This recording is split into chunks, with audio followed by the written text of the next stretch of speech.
7 years ago, in order to accompany the fake heiress abroad for her recovery, Timothy Gibson casually signed the divorce papers I handed him. Without even turning around, he sneered at me. Naomi, don't use such underhanded tactics to keep me around. Esther can't live without me abroad. 7 years later, he blocked my path with his car, and he spoke to me with an air of superiority. Grandpa is critically ill. His only dying wish is to hold his great-grandest grandchild. Come back with me, behave yourself, and give birth to an heir. You will still be Mrs. Gibson. I looked down at my shoes. I recalled the time I stood in the rain and begged him not to leave. I even collapsed in the rain. In the end, all it got me was a dismissive "you're making a scene" from him. Timothy still thought my life revolved around him. He had no idea that without the title of Mrs. Gibson, I had lived very well these past 7 years. The very day after he signed the divorce papers, I married someone else. Gently touching my stomach, which wasn't even showing yet, I smiled and said, "Mr. Gibson, I'm afraid I'm going to disappoint you. I am having a baby, but it isn't yours." Timothy Gibson froze for 2 seconds. There was a flicker of surprise in his eyes. His gaze dropped to my flat stomach before he snorted. "Naomi, you'll really make up anything just to turn me down? Who would want you apart from me? Even your biological parents abandoned you." Abandoned, that was such a familiar term. He hadn't changed at all. He just couldn't stop stomping on my pride. Memories from 10 years ago suddenly came rushing back. When I was first brought to the Jackson family, my adoptive father had said in front of everyone, "You grew up in the countryside and are uncouth. Follow Esther's example from now on and don't embarrass the Jackson family." Later, when Maria Jackson, my adoptive mother, found out that Timothy and I were together, she said bluntly, "You've already taken enough from Esther. You should learn to give in to her." Confused, I asked what exactly I had taken from Esther. She replied, "The marriage, of course. The Gibson family was supposed to arrange an engagement with Esther. Now it's been switched to you. Isn't that something you've taken from her?" What she didn't know was that I had met Timothy long before Esther Jackson ever did. I was 18 at the time. I worked part-minus time at a coffee shop in the city that Timothy frequented. He was the one who fell for me and approached me first. We got into a relationship naturally. Yet somehow in Maria's eyes, it had become me taking what belonged to Esther. My thoughts were interrupted by a phone ringing. Timothy glanced at the screen and smiled.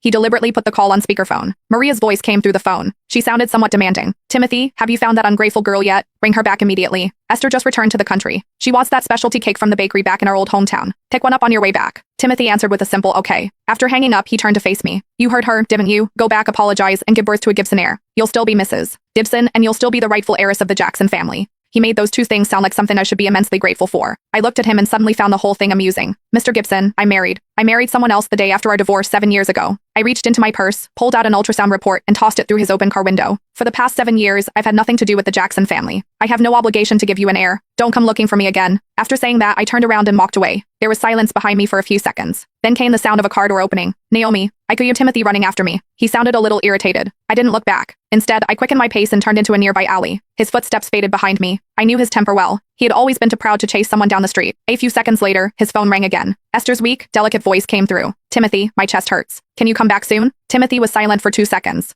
Finally, he said, "Wait for me." The roar of the car engine echoed through the alley. Standing around the corner, I listened as the sound faded into the distance. I slowly unclenched my fists. After leaving that street, I returned to my bookstore. 7 years ago, after I left the Jackson family, it was my husband, Ian Parker, who took me in.